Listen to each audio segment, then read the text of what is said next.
जी, अस्सलाम वालेकुम फ्रेंड्स। आज हम जो फर्स्ट ईयर का नया चैप्टर है फ़िज़िक्स का उसके जो चैप्टर नंबर 2 है, उसके एक्सरसाइज़ मेरे को सॉल्व करने की कोशिश करेंगे। तो आइए इसको स्टार्ट करते हैं। बिस्मिल्लाहिर्रहमानिर्रहीम सल्लल्लाहु तआला अला मुहम्मद सल्लल्लाहु अलैहि वआलिहि वसल्लम। अच्छा, पहला 2.1 एक्सरसाइज़ प्रॉब्लम है। The magnitude of cross and scalar products of two vectors are 4 into 3 and 4 respectively. यानी कि जो हमारे पास क्रॉस प्रोडक्ट होता है वो इसके इक्वल है, और जो स्केलर प्रोडक्ट है वो 4 के इक्वल है। Find the angle between the vector. तो हमने जो फाइंड करना है कि एंगल वेक्टर्स के दरमियान फाइंड करना है। ओके, तो आइए इसको देखते हैं। 2.1। अच्छा, इसके जो नोट्स होंगे ना वो इस वीडियो के लास्ट पे मिल जाएंगे इंशाल्लाह। अच्छा जी, सर हमें गिवन क्या दिया गया है? हमारे पास गिवन क्या है? मैग्नीट्यूड ऑफ क्रॉस प्रोडक्ट वो क्या है हमारे पास? अ, उसको हम इस तरह लिखते हैं। ओके, जो कि हमारे पास है 4 इंटू 3। ओके, यही है ना? नहीं, हाँ ये 4 इंटू 3। इसी तरह जो मेरे पास होगा मैग्नीट्यूड ऑफ डॉट प्रोडक्ट, वो किसके इक्वल होगा? वो मेरे पास होगा 4 इक्वल। ओके, अब हम इसको ना स्टेप्स की फाइंड मुख्तलिफ स्टेप्स बनाते हैं, देन इसको हम सॉल्व करने की कोशिश करते हैं। अच्छा, पहला पॉइंट हमारे पास क्या है? Cross product magnitude. मैग्नीट्यूड क्या होगा? इसको यानी कि हमने इसके कंपोनेंट्स के फॉर्म लिख लिया इस तरह, साइन थीटा। ओके, स्टेप 2 में हम क्या लिखेंगे? Dot product. डॉट प्रोडक्ट में क्या होगा? इसको हम स्टेप्स की फॉर्म में इस तरह लिखेंगे। ओके ओके, अब ये तो था स्टेप 2 स्टेप 1। अच्छा, अब इसको मजीद जब हम हेडिंग लिखेंगे तो इधर बकाया तौर पर मार्कर के साथ लिखेंगे स्टेप 1 ऐसे। ओके, तो हम इधर लिखेंगे divide the cross product by the dot product. ये हम इधर बकाया तौर पर लिखेंगे। कैसे? कि ऊपर लिखेंगे हम क्रॉस प्रोडक्ट और नीचे लिखेंगे डॉट प्रोडक्ट। ओके, अब इसको जब हमने लिखा कंपोनेंट्स की फॉर्म लिखा जो ऊपर है इस तरह और इस तरह, यानी हम ये डायरेक्ट स्टेप लिख सकते, लेकिन हमने पहले छोटे छोटे इसके स्टेप्स बनाए इस तरह। साइन थीटा हमारे पास इसी तरह, और ये मेरे पास बी है, और ये मेरे पास कॉस थीटा है इज इक्वल टू, हम चाहते हैं साइन ओवर कॉस किसके इक्वल होता है? टेन थीटा के इक्वल होता है। ओके हो गया। अब इधर हम क्या कर देंगे? वैल्यूज पुट कर देते हैं। क्या? वैल्यूज। सिंपल सी बात है, यानी कि अब देखिए ना, ये तो कैंसिल हो गया एक दूसरे से, तो अब यही है ना, sine theta is equal to cos theta over is equal to tan theta, यही है। तो अब इधर वैल्यू पुट कर देते हैं, यानी कि साइन की वैल्यू जो हमारे पास है क्या है? साइन देखना कहाँ कब आता है? साइन उस वक्त आता है जब हम क्रॉस लेते हैं। ये देखो ऊपर क्रॉस ही है ना। डॉट कॉस कब आता है? जब हम डॉट है। तो ये इजी स्टेप्स में हमने इसको समझा हुआ है। तो अब जो साइन की वैल्यू है वो हमारे पास इधर है, ये देखें, ये है जब हम क्रॉस प्रोडक्ट लेते हैं, ये क्रॉस प्रोडक्ट। ओके, ये है, और जब हम डॉट प्रोडक्ट लेते हैं हमारे पास ये है। तो लिहाजा क्या होगा हमारे पास answer? Tan theta is equal to हमारे पास क्या होगा? 4 इंटू ये, और नीचे 4 आ जाएगा। ओके, अब क्या होगा? ये इससे कैंसिल हो जाएगा, तो थीटा का हमने फाइंड करना है, तो ये माइनस इधर आ जाएगा और ये ऐसे रह जाएगा। ओके, जो जब इसको सॉल्व करेंगे तो हमारे पास 60 का एंगल आ जाएगा। ओके, और यही हम चाहते हैं आंसर, ये देखें 60 हमारे पास आंसर होना चाहिए। ओके, ये हो गया मेरे पास फर्स्ट 2.1। अब हम चलते हैं 2.2 पर। हेलीकॉप्टर इज, अच्छा ये न्यूमेरिकल है तो आसान, लेकिन थोड़ा सा मुश्किल हो जाता है इसको समझना, यानी कि आसान भी कह रहा हूँ मुश्किल भी कह रहा हूँ। तो अब देखें कैसे, ये देखें, helicopter is sending vertically at the rate of 19.6 metre per second. यानी कि एक हेलीकॉप्टर है जो ज़मीन से ऊपर की, यानी कि आसमान की तरफ जा रहा है। अच्छा जी, सेंडिंग का मतलब होता है ऊपर, अपवर्ड टू साइड पर। अच्छा जी, when it is at the height of 156.8 metre above the ground a stone is drop. यानी कि जब वो हेलीकॉप्टर आसमान पर इतनी बुलंदी पर पहुंच जाता है तो वो ऊपर से एक पत्थर को नीचे फेंकता है। कौन? पायलट समझ लीजिए, कोई भी बंदा। How long does the stone take to reach the ground. तो हमने फाइंड करना है time. How long does the stone, ठीक है, इसका मतलब था कि हमने टाइम फाइंड करना होता है। अच्छा जी, 2.2 है हमारे पास जो सबसे देखें इधर जो गिवन डाटा है वो क्या है हमारे पास? गिवन डाटा में हमारे पास क्या आ जाता है? इनिशियल वैल्यू आ जाती है, initial vertical velocity of helicopters, यानी कि इनिशियल वेलोसिटी यू कह लें, यू से डिनोट कर लें, जो कि है 19.6 मीटर पर सेकेंड, जो कि है अपवर्ड। यही हमने देखा ना हुआ ये देखें कि इस वेलोसिटी के साथ ऊपर जा रहा है। इधर मैंने यू लिखा है। अच्छा बाद ना बुक्स में या की बुक्स में खैर अभी तो मार्केट में बुक्स नहीं आई की बुक्स, तो वहाँ वीआई भी लिखा होगा। ओके, तो इनिशियल ये लिख लें या ये लिख लें, एक बार लिख लिया, हम आसानी के लिए डिफरेंशिएट करने के लिए एक-दूसरे से यू लिख रहे हैं अपवर्ड। ओके, तो height from the which stone is drop तो height from which the stone is dropped वो क्या हो जाएगी? हाइट जो हमारे पास होगी, हाइट एच से कह लें या फिर एस कह लें, एक ही बात है। ओके, वो है 16.8 मीटर। यानी कि इस बुलंदी पर जाकर उस पायलट ने नीचे क्या फेंका हुआ है? पत्थर को फेंका हुआ है। ओके, अच्छा जी, हमने फाइंड करना है टाइम। टाइम को हमने फाइंड करना है। इधर एक चीज़ रह गई, वो हमारे पास है एक्सेलरेशन या ग्रेविटी रह गई है, जो कि किसके जो है 9.8 मीटर पर सेकंड स्क्वायर। ये हम ऑलरेडी जानते हैं। और इसकी डायरेक्शन हमेशा किसकी तरफ होती है? डाउनवर्ड डायरेक्शन होती है हमेशा, ऑलवेज, हमेशा। कि जो ज़मीन की कशिश है वो हर चीज़ को, हर ऑब्जेक्ट को अपनी तरफ खींचती है 9.8 की वैल्यू। अच्छा जी, अब इसका जो सॉल्यूशन होगा वो हम एक जो होगा ना इक्वेशन की मदद से देखेंगे, उसको कहते हैं kinematic equation. Okay, kinematic equation. इसकी मदद से वो इक्वेशन क्या हमारे पास s equal to u t plus 1 और ए टी स्क्वायर। ये हम मशहूर इक्वेशन हम जानते हैं। इधर वी आई लिख लें या यू लिख लें, एक ही बात है, ठीक है। अब यहाँ देखें कि वैल्यू पुट करते हैं, तो वैल्यू हम क्या पुट करेंगे? -156.8 इज इक्वल टू 19.6 टी। ये वाला टी वैसे का वैसे, क्योंकि हमें टी फाइंड करना है, तो ये वैसे का वैसे ही आ जाएगा। तो 1/2, तो -9.8 टी स्क्वायर। अब यहाँ देखें कि ये एस है, यानी कि हाइट है। ओके, तो अब देखिए हाइट क्या है? मिसाल के तौर पर ये ज़मीन है मेरे पास और यहाँ हेलीकॉप्टर ऊपर गया है ऐसे। ओके, और यहाँ से इसने पत्थर फेंका हुआ है, एक पत्थर फेंका हुआ है हेलीपैड। तो अब जो ऊपर जाने की डायरेक्शन अपवर्ड है और पत्थर फेंकने की जो डायरेक्शन है वो डाउनवर्ड है। तो ये आपस में क्या हो गया? एंटी पैरेलल हो गए, 180 एंगल हो गया इधर। तो उस वजह से मेरे पास ये आ गया। अब यू है हमारे पास, जो इनिशियल वेलोसिटी है कि जो हेलीकॉप्टर गया है वो इस वेलोसिटी से ऊपर गया है, इस वेलोसिटी से अपवर्ड डायरेक्शन की तरफ गया है। ओके, और जो मेरे पास ये ए है, एक्सेलरेशन है, ए लिख लें या जी लिख लें, एक ही बात है, जो कि मेरे पास -9.8 माइनस लिखा हुआ है इधर हमने।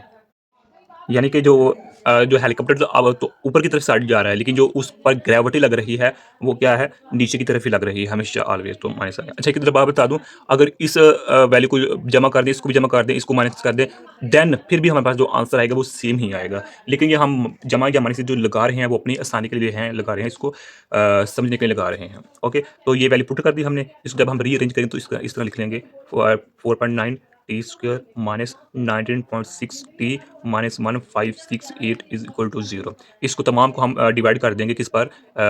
4.9 पर। ओके, 4.9 पर डेटा, तो हमारे पास t square minus 4 t minus 32 is equal to 0।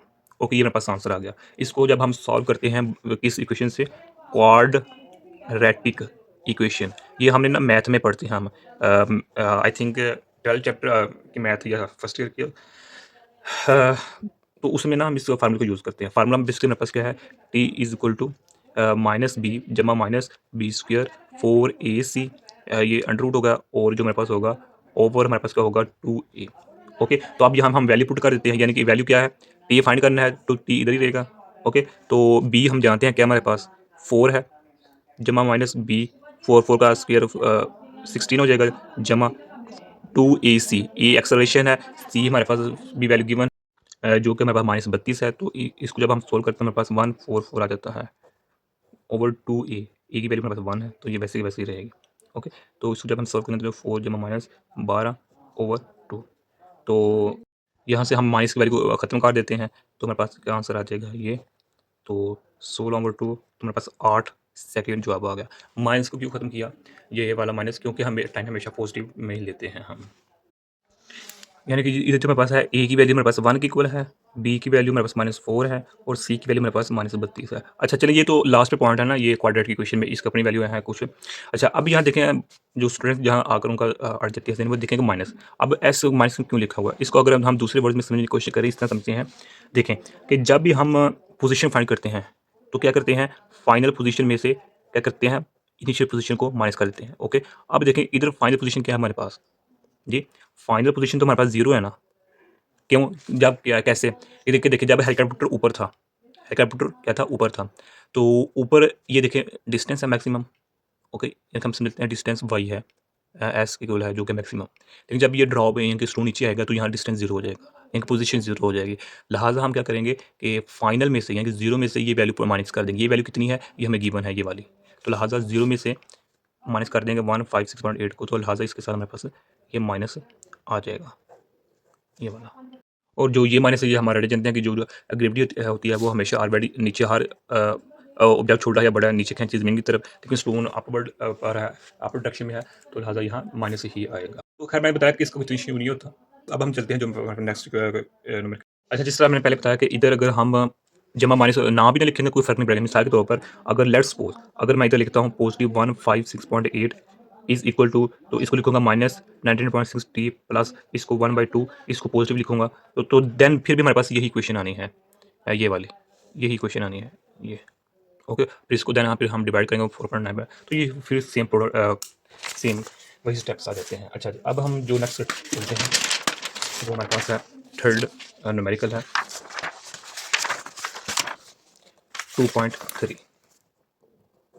2.3 numerical है। If a plus B is equal to, यानी कि मैग्नीट्यूड की फॉर्म लिखा हुआ है a plus B is equal to A minus B, then prove that a and b are the perpendicular to each other. तो हमने find करना है कि ए और बी दोनों क्या हैं, परपेंडिकुलर है एक दूसरे से। अच्छा जी, हमारे पास गिवन डाटा क्या है, a plus B is equal to A minus B, ये हमारे पास गिवन। तो अभी हम लिखते हैं स्टेप 1। तो स्टेप 1 में क्या करेंगे, दोनों का स्क्वायर ले लेंगे।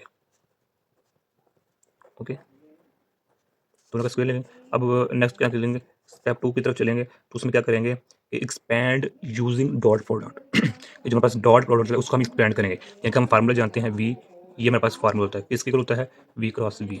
ओके, तो इसको हम अप्लाई कर देंगे ऊपर, यानी कि क्या करेंगे, a plus B dot A plus b, sorry a plus B dot A plus b, ठीक हो गया। अब इसको जब हम सोल्व करेंगे तो answer A minus B dot A minus, यानी कि डॉट प्रोडक्ट को ऊपर हमने अप्लाई कर दिया हुआ इधर। ओके, और ये इस फार्मूले की मदद से हम इसको सोल्व करने की कोशिश करेंगे।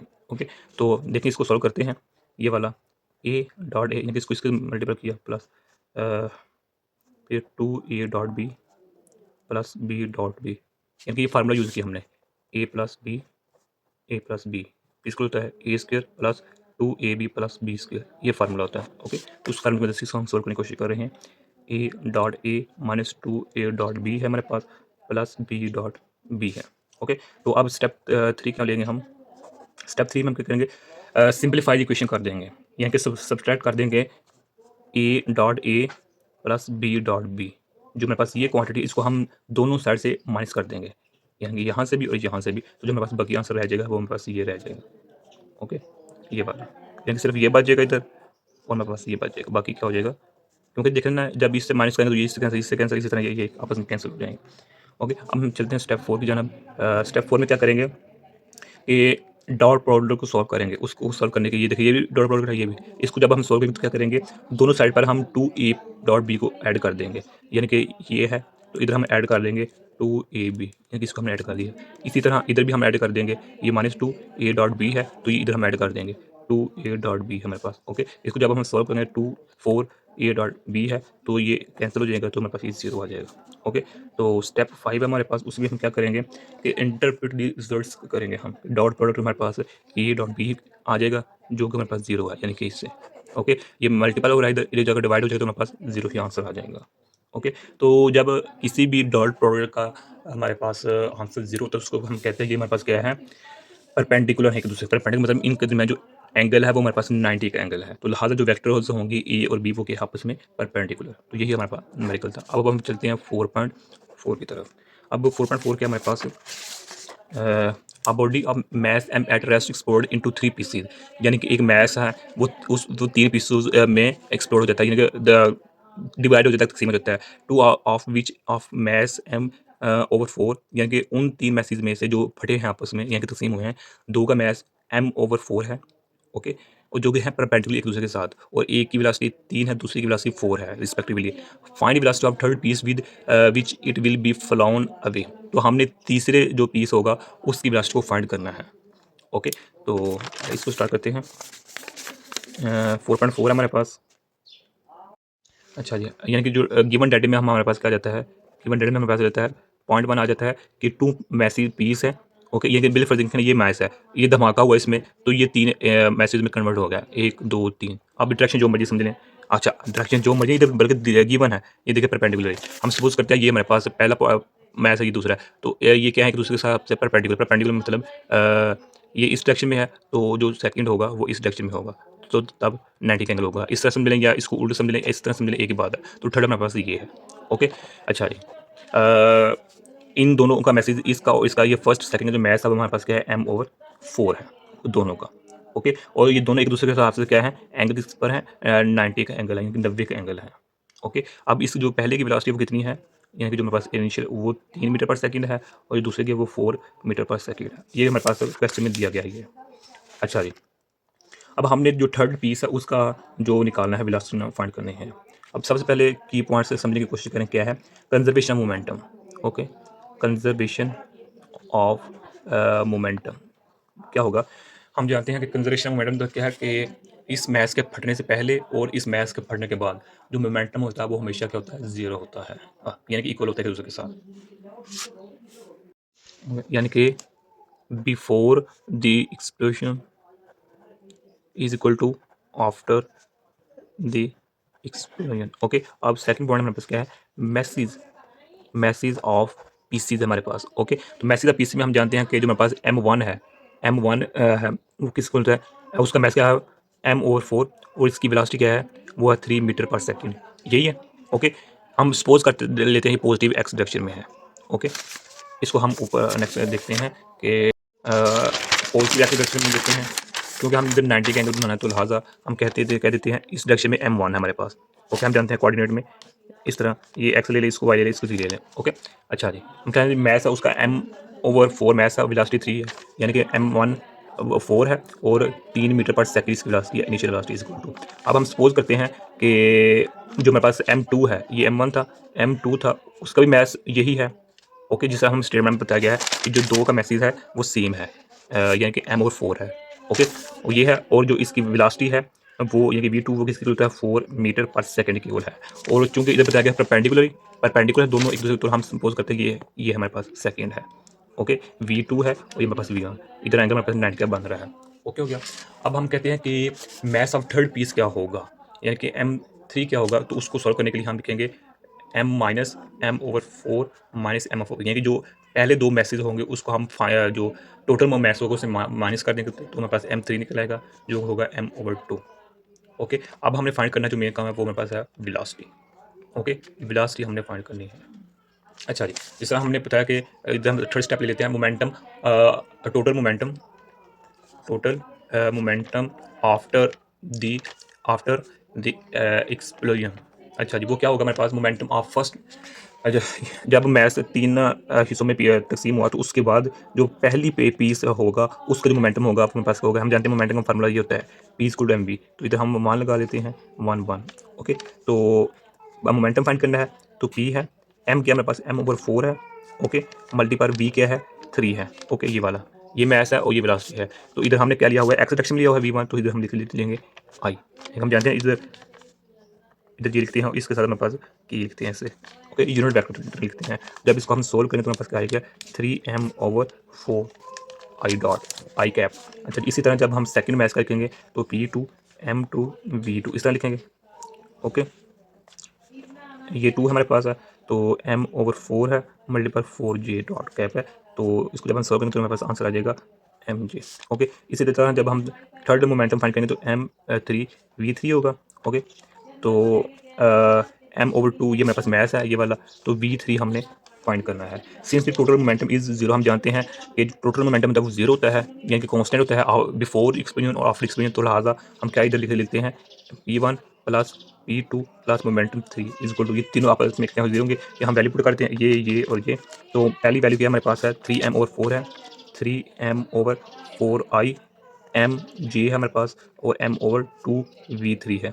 ओके, तो इज इक्वल टू 0। अब इसको जब हम सॉल्व करेंगे यानी कि V ये हमने फाइंड करना है ना, तो जब ये फाइंड करेंगे m/2 है तो ये इधर आ जाएंगी वैल्यूज, तो 3m/4 ये है प्लस mj है। ओके, तो V3 इधर ही रह जाएगा हमारे पास ये वाला, तो इसको हम इधर ले आएंगे तो सॉल्व कर लेंगे, 2 आ जाएगा हमारे पास, 3 और 4 I प्लस j कैप, तो माइनस 3/2 I प्लस 2j ये हमारे पास आ जाएगा। अच्छा जी, तो सॉल्व दी वेलोसिटी, अब हम इसको फर्दर सॉल्व करने की कोशिश करते हैं। V3 है हमारे पास, विच इज़ इक्वल टू -3/2 आई, यानी कि आई क्या है -2 J मीटर पर सेकेंड। लिहाजा ये मेरे पास क्या होगी, इक्वेशन वेलोसिटी आ जाएगी। अब जब इसका मैग्नीट्यूड लेंगे, यानी कि इसको जब फर्दर करेंगे तो मैग्नीट्यूड में हम क्या करते हैं, अंडर रूल ले लेते हैं और इसको सॉल्व करते हैं -3/2 स्क्वायर प्लस -2 स्क्वायर। तो जब इसको हम सोल्व करेंगे तो मेरे पास 9/4 + 4, ओके। तो 9/4, इसको 4 को हम इस तरह भी लिख सकते हैं ना, 4/16/4, ओके। तो जब इसको मज़ीद फर्दर सॉल्व करेंगे इस तरह लिखेंगे, और इसको जब हम मज़ीद सॉल्व करेंगे 5/2 लिखेंगे, और इसको मज़ीद 2.5 मीटर पर सेकेंड, ये मेरे पास आंसर आ जाएगा, ओके। तो अब जो इधर हमारे पास ये माइनस आ रहा है, ये देखिए, ये तो हमने मैग्नीट्यूड ली हुई है ना, मैग्नीट्यूड में हम पॉजिटिव वैल्यू लेते हैं 2.5 मीटर पर सेकंड, लेकिन इधर देखिए ये माइनस है, ये माइनस है। तो ये माइनस किसको शो कर रहा है, ये एक्चुअली उसको शो कर रहा है कि जो हम तीसरा जो हमारे पास पार्टिकल होगा ना, होगा वो इन दोनों के, यानी कि इधर जो हमने लिखा हुआ है ये इन दोनों के परपेंडिकुलर हो, इन दोनों के ऑपोजिट डायरेक्शन में होगा, तीसरा हमारे पास ये शो करता है। अच्छा, जो हमारे पास ये आंसर है ना, इसको हम वेरीफाई भी कर सकते हैं, लेकिन वीडियो ऑलरेडी लेंथी हो गई है। वेरीफाई किस तरह से करते हैं, हम जानते हैं P = mv होता है, तो v हमने फाइंड करना है, तो P और m आ जाएगा। अब इधर जो मेरे पास होगा ना मोमेंटम, पहले पार्टिकल का दूसरे पार्टिकल का, उन दोनों को ऐड करें, और नीचे मैस जो होगा उनको ऐड करें। उसको जब हम सोल्व करेंगे तो हमारे पास जो आंसर आएगा 3/2 इस तरह आ जाएगा, और इसका जब हम मैग्नीट्यूड लेंगे तो हमारे पास आंसर 2.5 आ जाएगा, यानी कि left hand side equal to right hand side इक्वल हो जाएगा। तो लिहाजा ये हमारे पास आंसर बिल्कुल ठीक आया है। अच्छा जी, हम चलते हैं अब नेक्स्ट, जो कि 2.4 हो गया, 2.5 किधर गया यार, 2.45 सॉरी नहीं है, चलें ठीक है, कोई बात नहीं, हो जाता है, दुनिया चलता रहता है। अच्छा जी, 2.6 है हमारे पास, क्या लिखा हुआ है, a cricket ball is hit upward at angle 45 with the velocity 20 metre per second, find its time, maximum height, और हमने डिस्टेंस फाइंड करना है, यानी कि 3 चीज़ें हमने फाइंड करनी है। यानी कि कहा क्या गया है, एक क्रिकेट बॉल है, ये ज़मीन है, क्रिकेट बॉल है, वो इस एंगल से ऊपर गई है, ये एंगल हमारे पास क्या है, इक्वल टू 45 एंगल है, और जो हमारे पास ये क्रिकेट बॉल ऊपर गई है उसकी जो वेलोसिटी है वो क्या है, 20 मीटर पर सेकंड हमारे पास, ओके। अब जो हमारे पास गिवन डाटा है, गिवन डाटा में हमारे पास क्या गया है, इनिशियल वेलोसिटी दी गई है जो कि इक्वल है 20 मीटर पर सेकंड, एंगल दिया गया है, एंगल ऑफ प्रोजेक्शन दिया गया जो कि है हमारे पास 45 एंगल, और हमें एक्सेलरेशन ड्यू टू ग्रेविटी दिया गया है जो कि है 9.8 मीटर पर सेकंड। ये हम ऑलरेडी जानते हैं ये वाली वैल्यू, अगर क्वेश्चन में स्टेटमेंट दी गई भी है या नहीं भी देगी फिर भी हम इस तरह लिखते हैं। अब हम करते हैं step 1, okay. Step 1, resolve the initial velocity into components. जो हमारे पास ये इनिशियल वेलोसिटी है इसको हम इसके कंपोनेंट्स के फॉर्म में लिखते हैं, यानी कि ये देखिए ना, ये वेलोसिटी ऊपर गई है तो लिहाजा इधर साइन कंपोनेंट भी होगा और कॉज कंपोनेंट भी होगा हमारे पास, ओके। यानी कि इसको अगर हम इस तरह लिखें, ये हमारे पास इस तरह, तो ये देखें, ये कंपोनेंट भी होगा, ये पार्ट भी होगा, और जो इसका हमारे पास ये होगा, ये वाला पार्ट भी होगा, कॉज पार्ट होगा, ये हमारे पास साइन पार्ट होगा, वी कॉज और वी साइन। तो लिहाजा इसको जो हमारे पास इनिशियल वेलोसिटी है, यानी कि ये है, इसको हम इसके कंपोनेंट्स के फॉर्म लिखते हैं। इधर आई लिख रहे हैं या 0 लिख रहे हैं वो हमारी अपनी मर्जी है, तो लिहाजा इधर हम लिखते हैं we I x is equal to v i cos theta, okay. और जो सेकंड पार्ट क्या है हमारे पास, v i y is equal to हमारे पास वी आई साइन थीटा। लो, एक ये पार्ट हो गया, एक ये पार्ट हो गया। इनिशियल वेलोसिटी वी आई के साथ भेजा था, अभी इस वी आई को इसके कंपोनेंट्स के फॉर्म में हमने लिख लिया है जो कि साइन और कॉस, ओके। ये कॉस वाला पार्ट हो गया और ये साइन वाला हो गया। अच्छा जी, अब इसको हम लिखते हैं, सॉल्व करते हैं। We I x is equal to क्या होगा, वी आई कॉज एंगल हमारे पास 45 है, तो जब इसको हम सॉल्व करते हैं, वी आई के हमारे पास क्या है, 20 है, कॉज 45 है, तो जब इसको हम सॉल्व करेंगे तो 20 मल्टीप्लाई कॉज 45 होता है हमारे पास इंटू 2/2, तो इसको जब हम सॉल्व करते हैं तो हमारे पास जो आंसर आता है वो है 10 into metre per second, okay. अब इसको हम सॉल्व करते हैं वी आई वाई को, तो वी आई हमारे पास क्या है, 20 है, यानी कि इनिशियल वेलोसिटी हमारे पास गिवन सेम ही है ना। अगर इसको हमें इसके कंपोनेंट्स में हमें लिख लिया हुआ है 45 है, तो 20 है, तो हम साइन 45 जानते हैं कितना होता है, ये भी सेम ही होता है, मल्टीपल सेम है, तो जब ये दोनों चीज़ें सेम ऊपर वाली ये भी सेम है, तो लिहाजा आंसर भी फिर हमारे पास क्या होगा, सेम ही होगा। लो जी, जो इनिशियल वेलोसिटी उसको हमने कंपोनेंट्स के फॉर्म में लिखकर ये वैल्यू निकाल ली हुई है, ओके। अब हमने फाइंड क्या करना है, पहला पॉइंट मेरे पास टाइम को फाइंड करना है, टाइम ऑफ फ्लाइट, इसको हमने फाइंड करना है। ये देखिए मेंशन है टाइम ऑफ फ्लाइट, यानी कि जो मेरे पास टाइम लग रहा है कि क्रिकेट बॉल है उसको हमने इस एंगल के साथ फेंका हुआ है, इस वेलोसिटी के साथ, तो अब उसका हमने क्या निकालना है, टाइम निकालना है कि कितना टाइम लगा है। हम जानते हैं कि जब भी हम टाइम निकालते हैं इस सिचुएशन में तो फार्मूला यूज़ करते हैं प्रोजेक्टाइल वाला। तो वो फार्मूला हमने जो पुरानी बुक्स थी उसमें भी इसको हमने इस्तेमाल किया हुआ था। तो ये हमारे पास ओके V/G है हमारे पास ओके, ये मेरे पास वाई। तो टाइम निकालना है तो इसमें हमने वाई पार्ट को लेना है, वाई कंपोनेंट को लेना है। तो लिहाजा क्या करेंगे 2 मल्टीपल ये यानी कि ये वाला लेंगे और नीचे G 9.8 है ओके। इसको जब हम सोल्व करेंगे तो हमारे पास आंसर आ जाएगा ये वाला। तो 9.8 है। इसको जब हम मज़ीद सोल्व करेंगे तो अप्रोक्सीमेटली इसका जो जवाब होगा 20 मल्टीपल 1/4 है हमारे पास ओके, और 9.8 है। तो इसको जब हम फर्दर सोल्व करेंगे तो हमारे पास 28.28 ओवर 9.8 है। जब इसको सोल्व करेंगे तो हमारे पास 2.89 सेकेंड आ जाएगा। ये मेरे पास टाइम आ गया है ये वाला ओके, सेकेंड आ गया है। अब इसको हम इस तरह देख सकते हैं टाइम ये 5 से अबव है तो लिहाजा एक ये 9 कर देगा इसको 2.9 सेकेंड ओके। अब हम बी पार्ट फाइंड करते हैं जो कि मेरे पास है हाइट, मैक्सिमम हाइट हमने फाइंड करनी है। तो इसका फार्मूला भी हम वही यूज़ करेंगे जो हम पुरानी बुक्स में यूज़ करते थे, ये वाला फार्मूला 2G ओके। तो ये फार्मूला की वैल्यू क्या है हमारे पास, ये वाला वाई पार्ट की। तो ये फार्मूला हम इधर यूज़ करेंगे यानी कि वैल्यू फाइंड यूज़ करेंगे।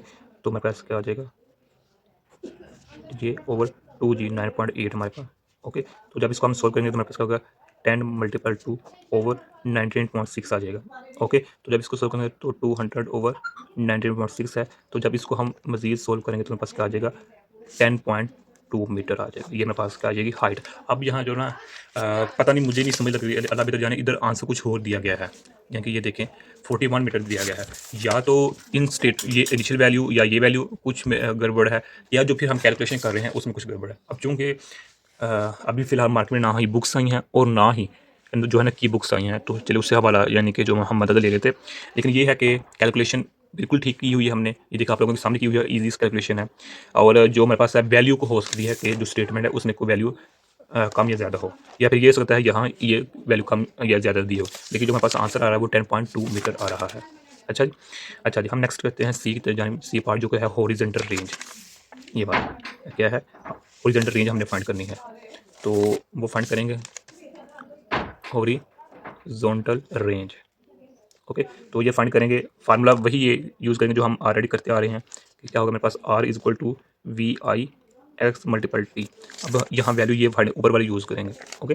तो R is equal to 10 into 2 multiple 2.89।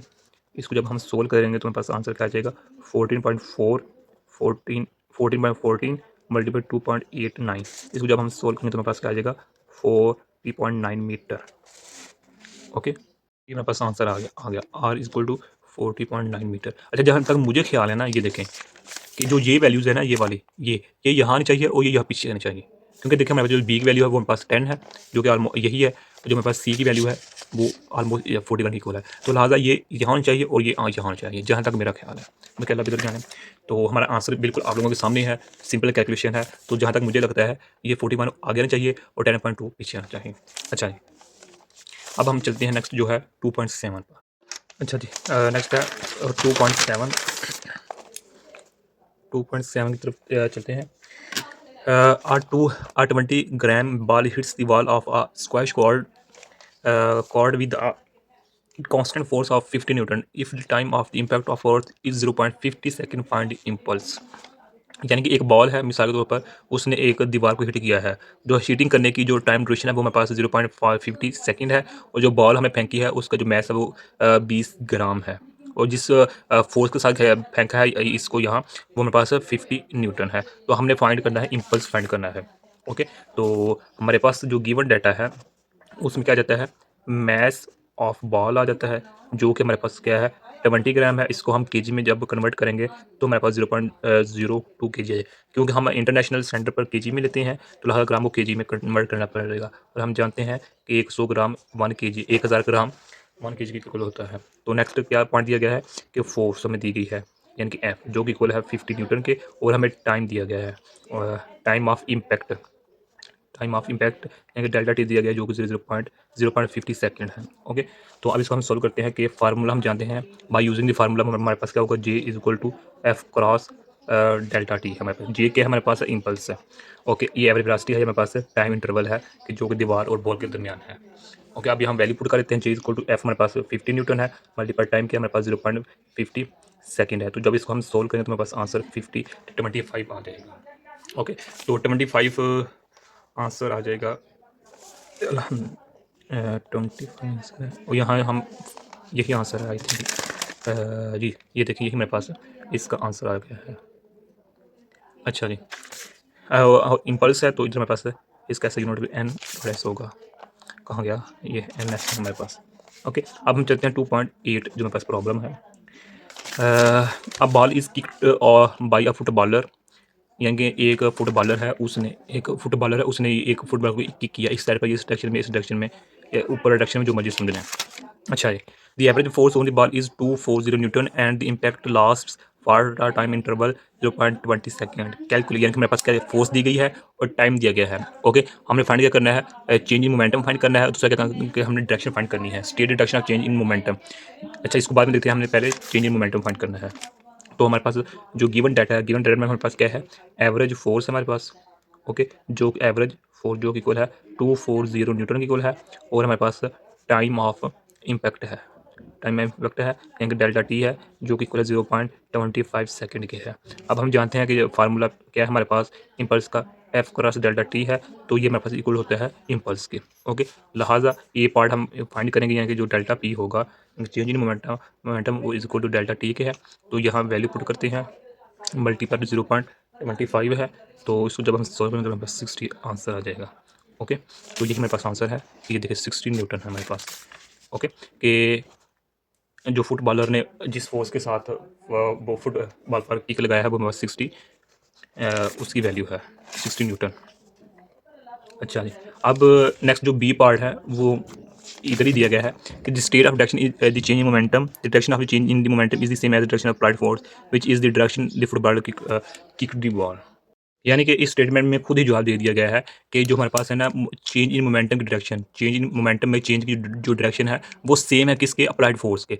जिस डायरेक्शन में फुटबॉलर ने फोर्स लगाई है उस डायरेक्शन में चेंज इन मोमेंटम होगा, और ये सिंपल सी बात है। ओके, अच्छा, अब यहाँ देखें कि जो हमने चेंज इन मोमेंटम निकाला है 60 न्यूटन फोर्स निकाला है। अब इधर हमने ऊपर देखे, ऊपर क्या निकाला है, इम्पल्स निकाला है ना, तो उसका ऐसा यूनिट क्या था, एन एस। और इधर हमने कहा है कि जो इम्पल्स है, यानी कि इम्पल्स है वो किसकी इक्वल है, मोमेंटम के। तो लिहाजा मोमेंटम का भी ऐसा यूनिट इसके जैसा होना चाहिए, जो कि हमारे पास है एन एस की इक्वल, यानी कि एन डॉट एस इसकी इक्वल होना चाहिए। ओके, लिहाजा इधर भी एन एस ही जो आंसर आना चाहिए, इधर किलोग्राम नहीं आता। ओके, यानी कि न्यूटन, ये न्यूटन ही है, सिंपल एन नहीं आएगा। अगर सिंपल एन आएगा तो इसका मतलब होगा कि जो न्यूटन होता है 1 न्यूटन को किसके इक्वल होता है, किलोग्राम मीटर पर सेकंड के इक्वल होता है। ओके, लिहाजा इधर एन डॉट एस आएगा, यानी कि एन डॉट एस आएगा इधर। अच्छा, अब नेक्स्ट रहते हैं 2.9 नंबर की तरफ।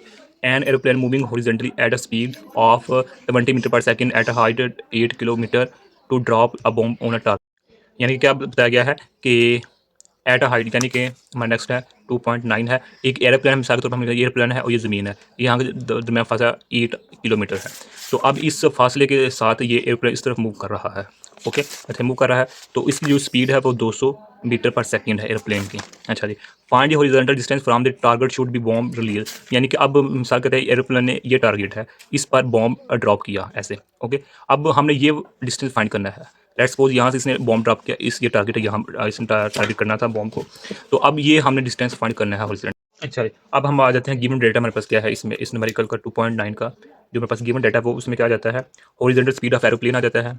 ओके, जो कि जिसको हम यू से शो करते हैं, जो कि 200 मीटर पर सेकंड है। ओके, और ये कांस्टेंट है, और यहाँ हमने जो एयर रेजिस्टेंस है उसको निगलेक्ट किया हुआ है। नेक्स्ट है ये हाइट आ जाती है, जो कि है 8 किलोमीटर है। ओके, इसको अगर हम मीटर में लेंगे तो मेरे पास 8000 मीटर बन जाएगा। और एक्सेलरेशन है, यानी कि ए है या जी है, जो कि हम ऑलरेडी जानते हैं 9.8 मीटर पर सेकंड स्क्वायर के होता है। ओके, अब यहाँ ये 2 पॉइंट समझे कि बॉम्ब को जब हम रिलीज़ करते हैं from the rest reactive plane, तो इसकी जो इनिशियल वेलोसिटी होती है वो 0 होती है। ओके, और जो हॉरिजॉन्टल वेलोसिटी बच जाती है, जो इधर दी गई है क्वेश्चन में, वो 200 मीटर पर सेकंड है वेलोसिटी यहाँ की दी गई है। यहाँ भी एयर रेजिस्टेंस को निगलेक्ट किया गया। अब यहाँ समझें कि देखिए, यहाँ एयरप्लेन यहाँ से यहाँ चला जाए, ये जहाज जो भी, तो वो यहाँ से यहाँ टारगेट करता है बॉम्ब। ओके, अब ये डिस्टेंस हमें फाइंड करना। ओके, अब जब यहाँ एयरप्लेन से यानी कि जहाज से जो है बॉम्ब निकलेगा, उस बॉम्ब की जो इनिशियल वेलोसिटी होगी वो 0 होगी। ओके, ये पॉइंट यहाँ बताया गया है। अच्छा, अब हम स्टेप 1 की तरफ चलते हैं। स्टेप 1 हमारे पास क्या है कि हमने फाइंड करना है टाइम फाइंड करना है। Determine the time of the fall, the bomb fall vertical under the gravity, यानी कि जब यहाँ से बॉम्ब गिराएंगे तो वो ग्रेविटी के अंडर, यानी कि ज़मीन इस पर बॉम्ब पर ग्रेविटी लगाए तो वो यहाँ ऐसे गिरेगा। ओके, तो हम जानते हैं इधर कौन सी क्वेश्चन यूज़ करनी है, कौन सी काइनेमेटिक इक्वेशन जो हम ऑलरेडी यूज़ कर चुके हैं, जो कि हमारे पास H=1/2 GT² है। ओके, तो यहाँ बात सिंपल क्या, जस्ट वैल्यू पुट करनी है, यानी कि इसको हम इस तरह लिख सकते हैं T=2H/G। ओके, ये है, तो यहाँ वैल्यू पुट करेंगे 2 × 8009.8 है हमारे पास। ओके, यानी कि सिंपल हमने वैल्यूज़ पुट की हैं, तो 9.8 है हमारे पास। तो इसको जब हम सोल्व करेंगे 1632.65, इसको जब हम सोल्व करेंगे तो हमारे पास आ जाएगा 40.4 सेकेंड, ये मेरे पास टाइम आ जाएगा। ओके, तो अब हम जो इसका है अल्लाह भला के बी पार्ट, उसकी तरफ चलते हैं, यहाँ के स्टेप 2 की तरफ चलते हैं। स्टेप 2 क्या है कि हमने हॉरिजॉन्टल डिस्टेंस फाइंड करना है, जो मेन पॉइंट है, क्योंकि हॉरिजॉन्टल जब हम हॉरिजॉन्टल का हम फार्मूला जानते क्या है, R=U×T। जब हमें T फाइंड होगा तब ही हम ये R क्रॉस कर पाएंगे ना, इसलिए हमने पहले T फाइंड किया। अच्छा, इधर वैल्यू पुट कर दें, U की वैल्यू क्या है हमारे पास। ओके, वेलोसिटी, यानी कि जिस वेलोसिटी के साथ बॉम्ब यानी कि जो प्रोजेक्टाइल था या जहाज़ वो चल रहा था, वो हमारे पास गिवन है, ये देखें। ओके, तो 200 है, तो मल्टीपल है, टाइम क्या है, टाइम अभी हमने पीछे निकाला है 40.4, तो जब इसको हम सोल्व करेंगे तो हमारे पास 80 मीटर आ जाएगा। तो लिहाजा जो हमारे पास आंसर होगा वो यही होगा। जब इसको हम किलोमीटर की फॉर्म लिखेंगे तो 8.08 किलोमीटर लिखेंगे, तो ये हमारे पास आंसर था। अब हम चलते हैं 0.10, जो हमारे पास लास्ट न्यूमेरिकल है इस चैप्टर का। Why does the range of projectile remains the same when the angle of projection is change from the theta to theta dash =90 - theta. Also show that for complementary angles of projection the ratio R/R' =। Basically इधर हमने prove करना है, इसको हम दो हिस्सों में लेते हैं, एक ये लेंगे और एक ये लेंगे, यानी दो पार्ट इसके बनाते हैं। पहला जो हमारे पास हेडिंग होगी, सब हेडिंग होगी, या कह लें स्टेप 1 कह लें, वो हमारे पास क्या होगा कि why the range remains the same for complementary angle, यानी कि जो मेरे पास रेंज होती है वो इस एंगल के लिए एंड जो मेरे पास होता है इस एंगल की, ये सेम क्यों रहती है जो रेंज होती है। ओके, तो आइए इसको स्टार्ट करते हैं। हम जानते हैं बेसिकली जो रेंज का फार्मूला होता है वो V0 sin 2θ/G है हमारे पास। अब यहाँ देखिए जो V0 है ये हमारे पास इनिशियल वेलोसिटी है, जो थीटा है ये मेरे पास एंगल है, एंगल ऑफ प्रोजेक्शन है, जी मेरे पास एक्सेलरेशन ड्यू टू ग्रेविटी है। अब यहाँ देखिए केस 2 केस है इस पार्ट में। केस 1 क्या है कि एंगल ऑफ प्रोजेक्शन जो मेरे पास है, एंगल ऑफ प्रोजेक्शन, यानी कि इस केवल एक ये पार्ट केस एक केस है। पहले इस केस को हम लेते हैं एंगल की, तो हम जानते हैं R=V×sin 2θ/G, बिल्कुल सेम यही रहेगा, क्योंकि थीटा इधर यूज़ हुआ है तो ये थीटा इधर में लिख लेंगे। अब हमारे पास केस 2 है जो कि हमारे पास है, अब एंगल ऑफ प्रोजेक्शन हमारे पास ये नहीं बल्कि हमारे पास ये है। ओके, ये वाला, ये हमारा, यानी कि ये मेरे पास क्या है, केस 2 है। ओके, तो इसको हम कहते हैं कॉम्प्लीमेंट्री एंगल, क्या कहते हैं, कॉम्प्लीमेंट्री एंगल। अब यहाँ जो मेरे पास आर की वैल्यू होगी वो इस तरह होगी, sin 290 - थीटा ओवर हमारे पास जी आ जाएगा। ओके, तो इसको हम इस तरह लिखते हैं sin 180 - 2θ ओवर जी, यानी कि दो को अंदर हमने मल्टीप्लाई कर दिया हुआ है। ओके, तो अब इधर हम करते हैं यूजिंग द ट्रिग्नोमेट्रिक आइडेंटिटी, यानी कि हम जानते हैं जो हमारे पास ये वाली वैल्यू है, क्या है, ये वाली वैल्यू किसके इक्वल है, ये हमारे पास इक्वल है साइन एक्स के, यानी कि क्या होगा R=V² sin 2, ये मेरे पास क्या हो जाएगा, थीटा के इक्वल हो जाएगा, जो कि मेरे पास जी के इक्वल है। समझ आई या नहीं? अब देखें ना, ये मेरे पास ये वाला पार्ट है, इसको मैं इस ऐसे लिखता हूँ sin 80 280, इस तरह है ना। तो अब चूंकि ये साइन एक्स का मतलब है, इसको हम साइन थीटा लिख सकते हैं। ओके, तो लिहाजा हाँ, ये इसकी इक्वल है, यानी ये इसकी इक्वल है, या हम सिंपल वर्ड में हम ये कह सकते हैं ये इसकी इक्वल है, और ये किसकी इक्वल है, ये इसकी इक्वल है, इसके। ओके, और लिहाजा इधर से जो होगा साइन 2 होगा, और ये किसकी इक्वल होगा, थीटा के इक्वल होगा। क्या हुआ, ये इसकी इक्वल है, या इसकी इक्वल है, ये इसकी इक्वल है, और ये इसकी इक्वल है, तो लिहाजा इसको हम इस तरह लिख सकते हैं। तो लिहाजा हमारे पास ये आंसर आ गया। ओके, अब यहाँ देखें, ये वाला आंसर और ये वाला आंसर सेम नहीं है, यानी कि जब हमारे पास सिर्फ ये थीटा था और जब हमारे पास ये है, दोनों केसेस में हमारे पास आंसर सेम है, लिहाजा R=R' के इक्वल हो जाएगा। मतलब क्या कि जो रेंज है वो बोथ एंगल्स की, दोनों एंगल के लिए सेम ही है। अब हम चलते हैं सेकंड जो मेरे पास पार्ट है कि हमने R/R0 इसको हमने देखना। ये कौन सा पार्ट है, ये वाला दिखने लगे हैं, ये वाला। ओके, ये 1 की इक्वल कैसे, जस्ट देखें यार, वैल्यू पुट करनी है। ओके, R की वैल्यू क्या है हमारे पास, ये है, ये वैल्यू पुट कर दे, VR² sin 2θ/G है, R0 की वैल्यू ये है, थीटा sin 2θ/G। अब ये इसे कैंसिल हो जाएगा, मेरे पास मान ही आ जाएगा। ओके, तो ये मेरे पास आंसर है। तो लिहाजा क्या हुआ कि इस आंसर से हमने क्या देखा, इससे कि जो हमारे पास है रेंज ऑफ प्रोजेक्टाइल है वो सेम है इस एंगल के लिए भी और इस एंगल के लिए, दोनों के लिए, यानी कॉम्प्लीमेंट्री एंगल के लिए। और जो ये क्या शो कर रहा है कि R over R not equal है 1 के, हमेशा ये 1 के इक्वल ही होता है फॉर कॉम्प्लीमेंट्री एंगल। लिहाजा इसको हम इस तरह लिख सकते हैं। ओके, तो यही हमारा चैप्टर 2 था।